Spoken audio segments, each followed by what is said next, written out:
like stopping on its own because the brakes are still being held down on their own. That was fine. Take it on another drive here. I have to lift up on the brake just to get it to release and start moving. And we're gonna drive for a second, apply the brake, and it's just stopping. It's like stopping on its own. Drive for a second, and then I'm going to apply the brake, and it's just slowing down on its own.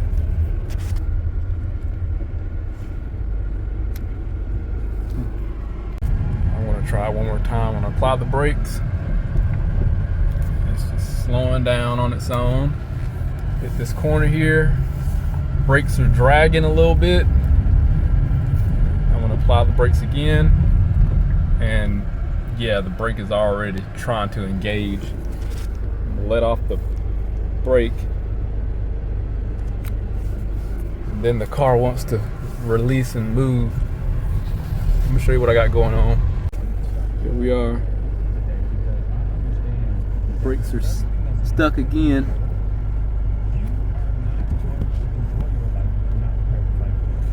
Now it's fine. So I got a 15 Chevy Malibu, and this has just got some brake issues. The owner had replaced the brake booster twice, and he's on his, so the first original one failed because it was leaking. He got a used one that worked for a couple weeks, started leaking. He got this one, so he's on his third one, and this one works, but it has its own host of problems, and it's causing the brake pedal to just stick. So right now it's working fine, and like while stationary, but as soon as you start driving it, it loses the ability to have kickback. There's a couple things that happen when you're driving with the brake master cylinder that can cause variables with how the brake pedal feel. In this particular case, it's just sinking. Could be clearance issues. He did get this one from Amazon, so that is a key piece of information, and allegedly it's supposed to be new. But these symptoms that he's having now are brand new with this particular unit. Before, he was just having leaky brake booster, which should provide a hard pedal because there's going to be no brake assist, and you're going to hear hissing. Sometimes when you get leaking brake boosters, you'll get lean check engine codes also. So there's a couple different things that can happen with the leaky brake booster, but in this particular case, because of where he got it from, this has very specific symptoms of just losing kickback or return capabilities, and it'll cause it to just lock up on itself. So I told him, if the issue wasn't there before and it's there now after something that you did, well, we got to blame ourselves for it. So he's just going to simply have to replace the brake booster, and that should fix this issue, because again, this issue only came about once he replaced the brake booster. Now there can be some issues with the pedal shaft here, because there is technical service bulletins regarding binding with this pedal. Let's see if I can, okay, but it works fine. That's okay. It's just what he got going on. It's just going to be all as a result of the return spring inside the brake booster. So let me show you what I'm going to do temporarily just to patch this up. I'm not a big fan of it, but you can't drive this car for a couple miles without it just locking up and you having to unsafely put your foot under the pedal to lift it up. So let me show you what I'm gonna do.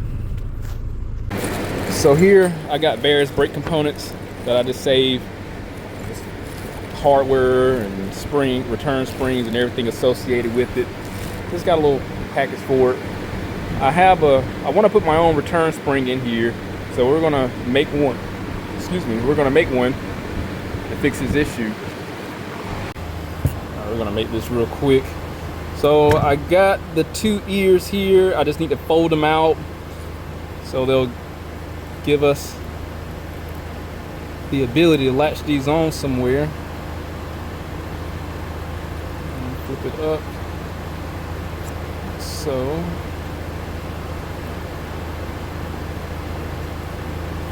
this up here. So now we can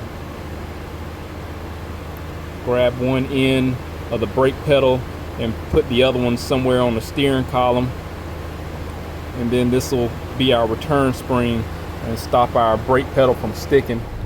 Feeling around, there's a hole back here in the side I can get my finger in, so that'll go that way, and it seemed like I can just go in the back here and then that'll bring it up. Let's get our part here. I'm gonna try to get the camera up in there so you can see it a little better when I get it done. I'm gonna pull this down and go behind the pedal.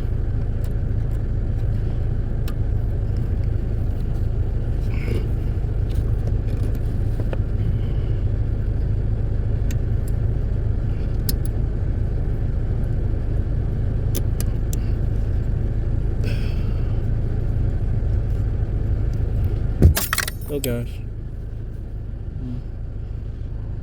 Round 2. Let's try this again. At least the spring works. There's not that much tension on it. Let's try it this way. Go the other way here if I can. No. Okay. Let's try this again. Alright, we're gonna get in the back.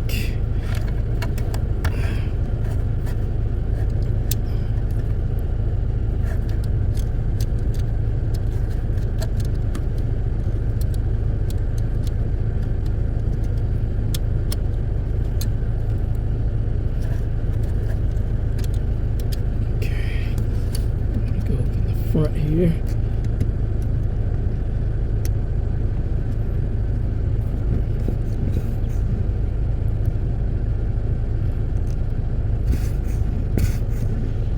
Should work out just fine right there.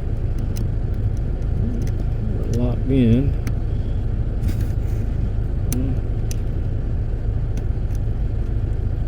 Can I go behind?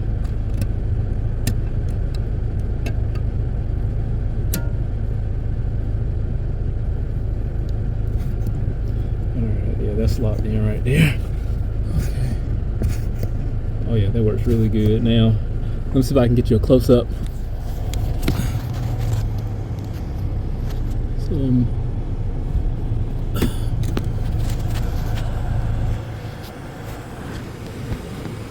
linked up right in that corner, and then right there behind the pedal.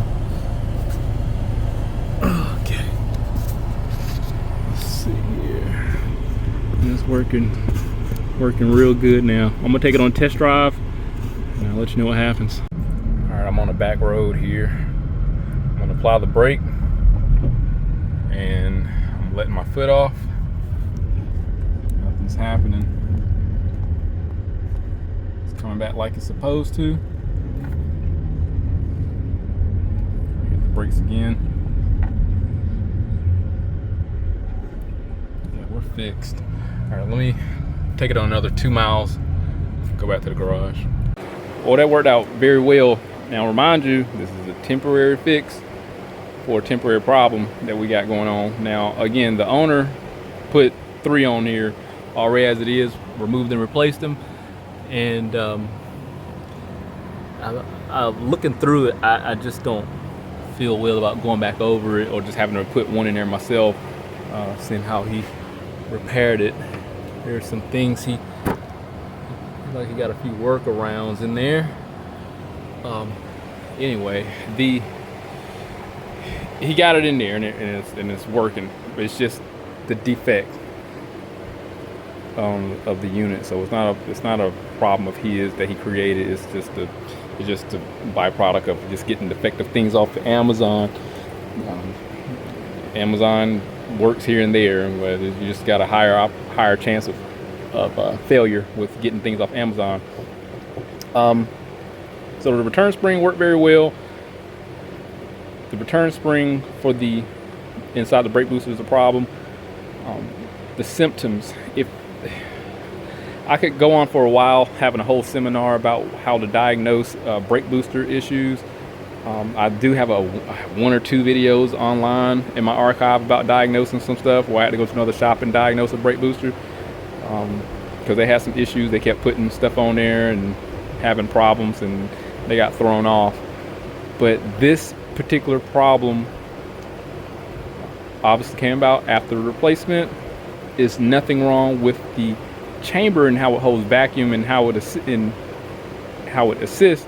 It's just something wrong with pushing the brake pedal back, and it seemed like the pedal itself from the manufacturer does not have a return spring, and then there is a TSB out on these pedals with the bushings failing, causing binding.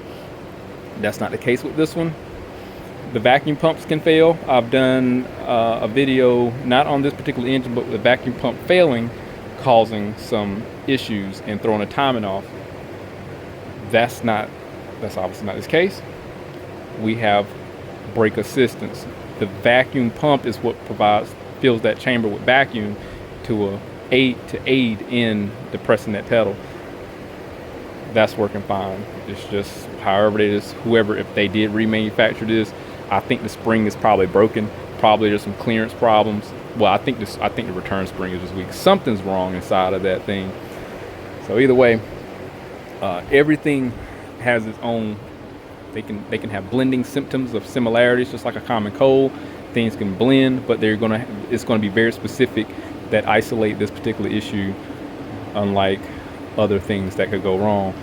But he do need to take that brake booster back out again. So now at least he bought himself some time.